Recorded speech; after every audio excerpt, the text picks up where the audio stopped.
Mientras un arqueólogo realizaba excavaciones en Israel, de repente se detuvo. Dejó la pala, porque aquella piedra que sostenía en sus manos le estaba diciendo algo proveniente de hace 2000 años, y eso destruía todo lo que había aprendido sobre Jesús. Este descubrimiento sigue siendo debatido incluso hoy en día, porque cuando ves lo diferente que era la casa en la que Jesús vivió desde su infancia hasta la adultez, nunca vuelves a leer la Biblia de la misma manera. Y ahora entraremos juntos en esa casa. Tocarás sus paredes, sentirás la tierra que pisas, comprenderás por qué la familia que vivía allí tenía que luchar cada mañana para sobrevivir. Pero antes necesito preguntarte algo. Probablemente siempre imaginaste a Jesús en aquel establo, en aquella escena limpia, rodeado de esa luz brillante, ¿verdad? Esa escena podría estar equivocada, y ver ese error cambiará lo que tienes en la mente. Lo primero que te habría recibido al dar el primer paso hacia el interior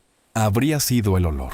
Ese olor pesado y vivo formado por la mezcla de tierra, paja y respiración animal. Para las narices modernas sería duro. De hecho, muchos de nosotros no soportaríamos ni un minuto dentro, pero en aquella época ese olor significaba seguridad, significaba sobrevivir. Cuando miraras el suelo te habrías decepcionado. No había madera, no había mármol, no había nada especial, solo tierra. Pero no era una tierra cualquiera. Estaba cuidadosamente mezclada con cal y paja, comprimida durante semanas hasta convertirse en una superficie dura, casi indistinguible del hormigón. Esa tierra mantenía el frescor dentro durante el verano. En invierno absorbía el frío y mantenía la casa un poco más cálida. Permanecía intacta durante décadas, sin agrietarse ni deteriorarse. Pero el verdadero detalle sorprendente empieza aquí. Este suelo no era plano. Justo después de cruzar la puerta, el suelo descendía unos centímetros. Era muy difícil notar esa inclinación a simple vista. Y esa caída cuenta muchas cosas. En el nivel inferior se refugiaban los animales.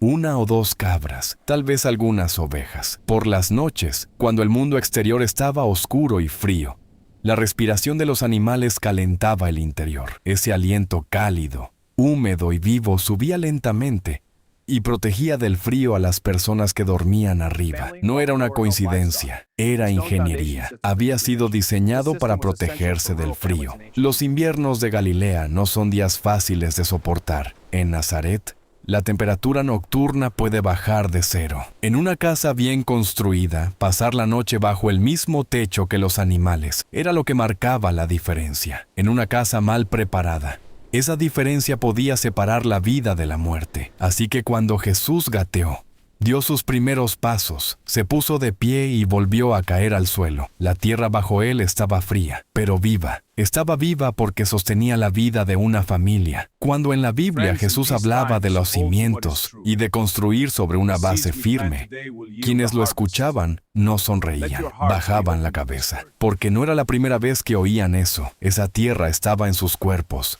Desde fuera todas aquellas casas parecían iguales, la misma piedra, la misma altura, el mismo techo plano. Si mirabas una fila de casas desde el comienzo de la calle hasta el final del camino, podías ver que la diferencia entre ellas era casi inexistente. Pero esa diferencia estaba allí. Y esa diferencia, algunos años después, llevaba a la pobreza, mientras que en otros años protegía la prosperidad. Todo comenzaba con la calidad del mortero. Las familias ricas hacían el mortero con cal, un mortero cuidadosamente mezclado con arena fina, resistente a la lluvia e impermeable. Los muros construidos con este mortero podían permanecer intactos durante décadas sin agrietarse. Las familias pobres, en cambio, tenían que usar paja y barro. En los primeros años no parecían diferentes unos de otros, pero luego, poco a poco, durante la temporada de lluvias, ese barro comenzaba a filtrarse hacia el interior. Las paredes se humedecían, la humedad producía moho, y el moho significaba enfermedad, y enfermedad significaba un padre incapaz de trabajar, niños que no podían ir a la escuela y provisiones que empezaban a disminuir. Ahora lleguemos a la parte realmente sorprendente. Estas paredes no eran superficies planas y vacías. Durante la construcción, mientras aún se levantaban los muros, los artesanos dejaban nichos en ellos. Todo aquello que hoy guardarías en una biblioteca o en un armario era colocado en esos nichos. En los estantes superiores, para que los niños no tocaran, se protegían objetos valiosos, ahorros y documentos importantes. Debajo, a una altura accesible para todos, estaban las lámparas de aceite, los cuencos, los cuchillos y las cucharas. En los grandes nichos inferiores, cerca del suelo, se guardaban herramientas pesadas y jarras de repuesto. Todo estaba cuidadosamente organizado. Cada objeto tenía un lugar fijo, y todos conocían ese lugar de memoria. Estas paredes también funcionaban como el sistema climático de la casa. Las piedras absorbían el calor del mediodía y lo acumulaban en su interior hasta el anochecer. En el fresco de la noche, liberaban ese calor de manera equilibrada dentro de la casa. Un equilibrio natural y silencioso. Un dispositivo arquitectónico. En verano hacían exactamente lo contrario. Mientras afuera hacía calor, la superficie interior de las paredes permanecía fresca. Jesús creció observando estas paredes. Saber dónde se colocaba algo, guardarlo con seguridad y encontrarlo cuando se necesitaba. Eso no era solo orden, era una forma de sabiduría. Tal vez por eso, cuando hablaba de tesoros, no lo hacía como un concepto abstracto, sino como una realidad concreta, porque sabía lo que significaba guardar algo valioso. Lo había vivido personalmente. Ahora, por un momento, sal de la casa, mira hacia la derecha.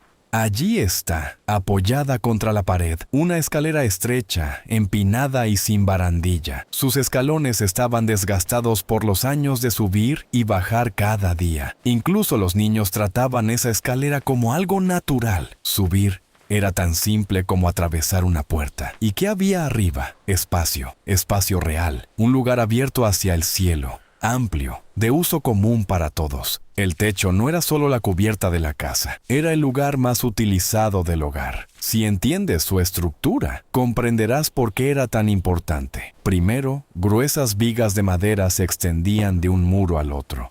Encima de ellas se colocaban cuidadosamente ramas más finas. Finalmente, sobre estas se presionaban capas de barro mezclado con cal, de manera que al mojarse aislaran el agua y al secarse se endurecieran. Cuando caminabas sobre él, el suelo bajo tus pies era duro como el hormigón. Cuando aparecían pequeñas grietas, repararlas no tomaba mucho tiempo. Quitabas el barro húmedo, colocabas una capa nueva y esperabas a que se secara bajo el sol. Durante el día, aquel techo era como una fábrica. Se extendían granos para secarlos. Dátiles e higos permanecían durante semanas bajo el sol. Los hombres reparaban herramientas. Las mujeres colgaban la ropa. Los niños jugaban mientras los adultos trabajaban y los vigilaban de reojo. Pero al caer la tarde, el significado del techo cambiaba. En las noches de verano, todos los que vivían en la casa subían a la azotea. Se extendían esteras de junco. El viento de julio soplaba. Las estrellas y aquel cielo negro que nada ocultaba se convertían en el techo. El intenso trabajo que continuaba durante todo el día se transformaba suavemente en oración. Ganarse el pan y mirar al cielo se encontraban sobre la misma superficie de tierra. Ahora piensa en esto. ¿Cuál es la relación del ser humano moderno con el techo? No es algo cercano para él. Es simplemente el techo de una casa. Algunas tienen antenas o un ático. Pero en aquella época, el techo era literalmente un segundo piso habitable. No era una habitación diferente, sino una vida diferente. En ciertas horas del día, gran parte de la familia estaba allí arriba. Estar arriba no significaba aislamiento, sino conexión. Se escuchaban voces desde los techos vecinos.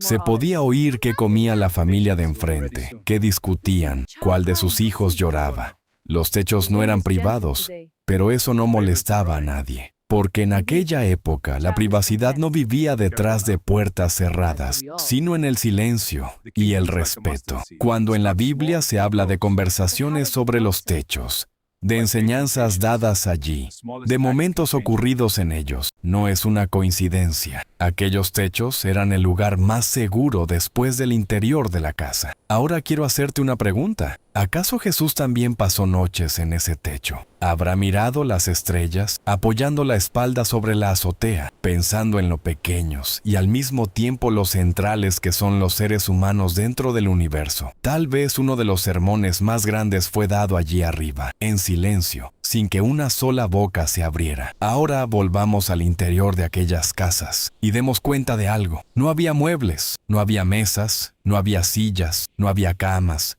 no había armarios. Esa ausencia nos sorprende a todos. Pero esa ausencia no significaba pobreza. Era su elección, la elección de los correctos. Aquí necesitamos detenernos, porque la mente moderna se resiste en este punto. Una voz dentro de nosotros susurra, ¿y su privacidad? ¿Y su espacio personal?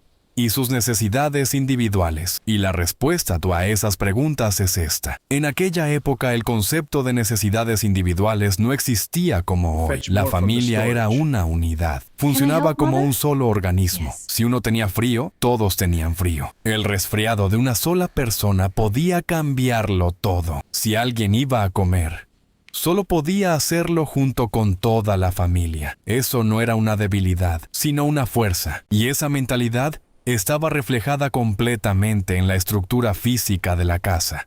En esas casas solo había 4 objetos fundamentales, y con esos 4 objetos, una familia podía cocinar, dormir, trabajar, recibir invitados y aferrarse a la vida. El primero era la estera de junco. Cada miembro de la familia tenía la suya. Por las mañanas se enrollaba firmemente y se apoyaba contra la pared. Durante el día se abría y servía como asiento, espacio de trabajo o cojín para visitantes. Por la noche se extendía sobre el suelo y se convertía en cama. Un solo objeto. Funciones infinitas. En el mundo actual, las empresas de muebles presentarían eso como una genialidad arquitectónica. La gente de aquella época simplemente lo llamaba estera. El segundo eran las vasijas de cerámica. No se colocaban completamente dentro de la casa, sino parcialmente enterradas en la tierra. Cada una tenía un contenido específico y un lugar específico. Trigo, cebada, lentejas, aceite de oliva, agua, vino. El ambiente fresco bajo tierra mantenía alejados tanto el calor como los insectos. Estas vasijas eran el futuro de una familia. Cuanta más comida pudieras guardar en ellas, más seguro podías mirar hacia adelante. A medida que se vaciaban, el futuro también se acortaba. El tercero era la lámpara de aceite, pequeña, de cerámica, común, pero en esa casa nunca se apagaba por completo. Por las noches, una débil llama permanecía encendida constantemente, porque en un lugar donde todo estaba en el suelo, la oscuridad total significaba riesgo de muerte. Alguien que se levantara mientras dormía y caminara. Podía pisar una herramienta almacenada, derribar vasijas o caer en la zona donde estaban los animales. Esa pequeña llama era un sistema de seguridad. Y cuando más tarde Jesús habló de lámparas y de luces que continuaban ardiendo, quienes lo escuchaban entendían perfectamente lo que quería decir. El cuarto era el brasero, un recipiente metálico, portátil y multifuncional. En invierno se colocaba cerca de la familia para dar calor. En verano se alejaba y se utilizaba solo para cocinar. A veces se sacaba afuera, otras veces permanecía dentro. A medida que cambiaba la posición del brasero, cambiaba también todo el orden de la casa.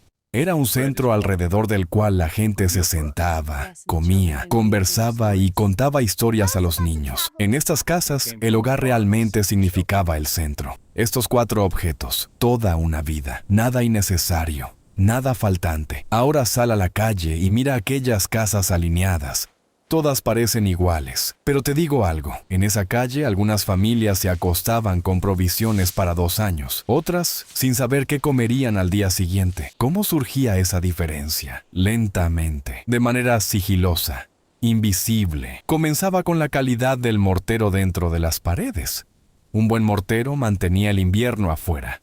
Un mal mortero absorbía la humedad. Continuaba con las vigas del techo. El cedro o el roble resistían las estaciones. La madera húmeda o reutilizada empezaba a agrietarse en 2 años. Dejaba pasar el agua. Goteaba. Y en cada noche lluviosa esperabas rezando para que el techo resistiera. Las vasijas de cerámica también revelaban la diferencia. Una vasija gruesa, bien cocida y con tapa, podía conservar el grano intacto durante años. Una vasija delgada y barata dejaba entrar insectos, se agrietaba, y el trigo que debía alimentar a una familia durante un invierno entero se pudría en pocas semanas. Incluso el aceite no era igual para todos. El aceite de oliva más puro producía una llama clara. El aceite de baja calidad generaba humo. Y si pasabas días enteros en medio de ese humo, tus ojos ardían constantemente. Por las noches tu visión se volvía borrosa. Los niños tosían. Nadie lo llamaba enfermedad. Pero todos cargaban con sus efectos. La diferencia más cruel se escondía en las reservas. Algunas familias, después de una buena cosecha, podían almacenar provisiones para 2 o 3 años. Eso las protegía contra la sequía, contra las epidemias, contra impuestos inesperados. Otras familias, en cambio, siempre vivían al límite, con provisiones para apenas unos meses. Un mal otoño y todo terminaba. Primero vendías los objetos pequeños, luego las herramientas, y al final ya no quedaba casi nada. Y es justamente en ese punto cuando entiendes algo. La pobreza no era una catástrofe que llegaba de repente. Era un proceso lento, silencioso, y que devoraba a la persona desde dentro. Con cada semana que pasaba te debilitabas un poco más, te hacías un poco más pequeño, y un día mirabas hacia afuera desde la puerta, y veías la casa del vecino en la calle, construida con exactamente las mismas piedras, exactamente del mismo tamaño, pero dentro había abundancia, y ni siquiera te permitías preguntarte la razón de esa diferencia, porque la respuesta era algo que no podías cambiar. Cuando Jesús habló en Lucas 16 del hombre rico y Lázaro, no estaba contando una historia ficticia, estaba describiendo la realidad de la calle. Mientras en algunas casas la mesa se llenaba cada noche de alimentos perfectos, en otras no había ni un solo bocado. Aquella escena no era una lección religiosa abstracta, era una realidad visible para todos, incómoda para todos,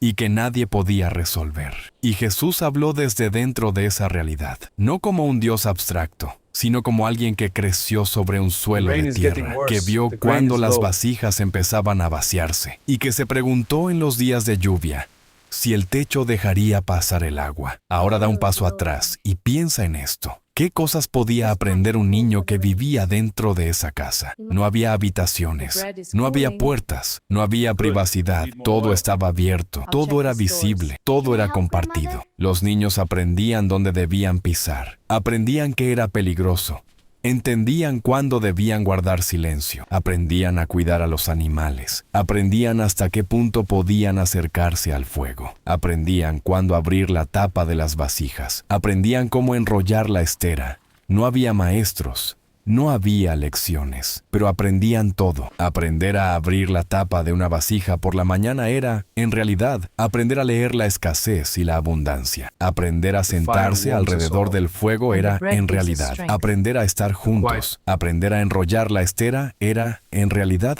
aprender el orden y la responsabilidad. Los sistemas educativos modernos han dividido estas habilidades en aulas, libros y recompensas. Pero en aquella casa la vida ya era la maestra y no existían límites para el aula. Esa era la pedagogía silenciosa de una casa donde muchas generaciones vivían bajo el mismo techo. Los abuelos, la madre y el padre, los niños y los bebés, todos en el mismo espacio. Esa densidad puede parecer asfixiante, pero para quien vivía dentro de ella, era normal. Y esa normalidad construía la columna vertebral de la persona. Jesús creció en ese ambiente. Observó a José mientras trabajaba, permaneció junto a María mientras preparaba la comida, vio lo que era necesario para sostener las necesidades de una familia, sintió lo que significaba una fría noche de invierno, leyó la silenciosa preocupación en el rostro de la familia cuando las reservas comenzaban a disminuir. Tal vez por eso sus enseñanzas eran tan concretas.